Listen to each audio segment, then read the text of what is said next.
There's a lot of crazy stuff going on right now in China, and you should care about it for the same reason that you should care what goes on in the United States of America, because the world economy is heavily tied to these two countries. What happens in China and the United States trickles down to the whole world and it affects the global economy, just like in the financial crisis of 2009. That mostly happened in the United States, however, it affected the whole world because of the current globalized world that we live in. What's happening in China is something that we should be worried about because I believe this is what's going to happen to our countries next. There's a lot of weird things going on, such as people are not able to take out their money from the banks.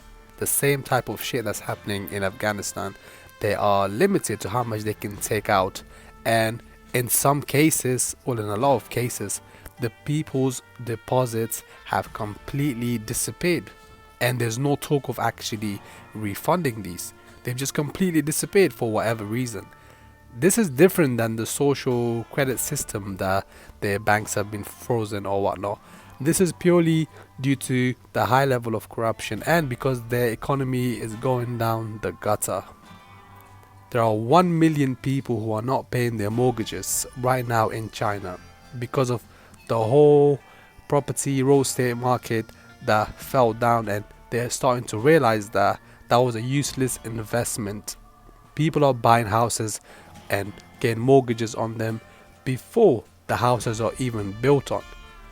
The government actually encouraged their citizens to go ahead and buy these properties, and some people, because of course they can check their banks, when the government checked that some people had a lot of savings but they were not buying properties, they were actually being intimidated into buying properties. Besides that, there's a very strong movement going on right now in China where people are actually protesting, which is pretty unheard of when it comes to China. People are actually going out there and protesting because of this whole banking situation. But here's the thing, they have passes, you know, the C passes that we got in 2020, you know what I'm talking about. So what's happening is that people's C passes, they have a green and red system. So if it's green, you can travel everywhere. So people's C passes are being turned into red, so they can't go anywhere to actually protest. Yeah. And the people that are actually protesting about their deposits completely disappearing, or they are not being able to take out their money, they are punished even more by not allowing them to take out any money if they had any already in the bank, if it hadn't disappeared.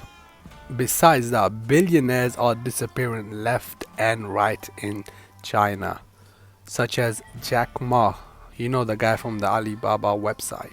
He's completely disappeared. There's a movement going on there that's completely against success or ultra wealthy people. This was encouraged a decade or two ago, but now it's the complete opposite. They're trying to form a clear divide between people of different classes. For example, there's a exam that people take in China in order to get to university. Apparently this year's exam was the hardest that it has ever been, and the reason for that was to keep the people from the villages and the poor sides of the country away from getting into university, because mostly these exams were made harder in the village sides, or not the urban sides, the poorer areas. The exams were harder there just so they can create a very clear divide between the higher classes and the lower classes, so these people cannot get to university and get different types of jobs that requires a higher education. So the reason for that is because there's a shortage of low skill workers in the country as well.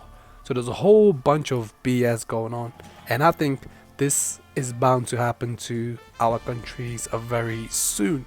This is not just a China problem. Most of the big economies in the world are on the brink of a collapse, and this is going to hit globally. We are headed for some tough times because what happens in these big nations affects the whole world. It's a trickle down situation, and the whole global economy is connected anyway. So yes, we should all be concerned. But yeah, I just wanted to make this video because I've been looking into this topic recently a lot more than usual.